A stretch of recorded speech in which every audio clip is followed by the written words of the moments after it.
এই ধরনের অঙ্ক আমাদের বিভিন্ন বিসিএস পরীক্ষা, নিবন্ধন পরীক্ষা বা সরকারি চাকরিতে এসেই থাকে, অর্থাৎ অনুপদের অঙ্কগুলা। এভাবে অনুপদ দেওয়া থাকে, আমাকে হয়তো এক্স এর মান, তা না হলে জেড এর মান, তা না হলে ওয়াই এর মান দেওয়া বের করতে বলে, অর্থাৎ ওইখানে একটা মান দিয়ে দেয় আর একটা মান বের করতে পারে।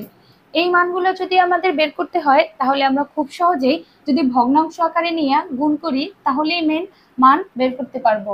যেমন এখানে দেওয়া আছে এক্স অনুপাত ওয়াই 4 অনুপাত 3, এটাকে আমরা করতে পারি এক্স বাই ওয়াই 4/3। সেম ভাবে ওয়াই অনুপাত জেড 5 অনুপাত 4, ওয়াই বাই জেড 5/4। এখন যদি এই দুইটাকে আমরা গুণ করে দেই তাহলে আমরা খুব সহজে জেড এর মান বের করতে পারবো, আর যে মানটাই আপনাকে বের করতে বলে না কেন সেটাই বের করতে পারবে। এক্স ওয়াই গুণ ওয়াই বাই জেড ইকুয়াল 4/3 গুণ 5/4।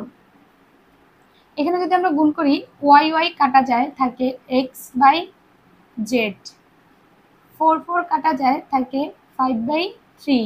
অনেকে কিন্তু এখানে এভাবেও করে, অর্থাৎ 4 আর 5 গুণ করে, 3 আর 4 গুণ করে, 4 5 গুণ করলে 20, 3 আর 4 গুণ করলে 12, ওইটাকে কাটাকাটি করলে আবার 5/3 আসে।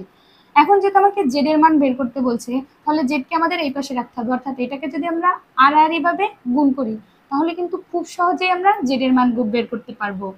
এখানে হয় জেড গুণ 5 এক্স গুণ 3।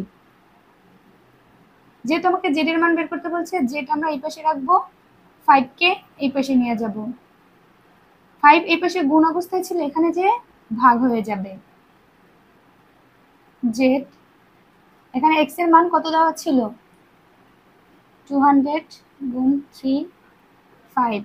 যদি আমরা 5 দিয়ে কাটাকাটি করি 200 কে হয় 40, 3 4 12, 120, অর্থাৎ জেড এর মান হবে 120।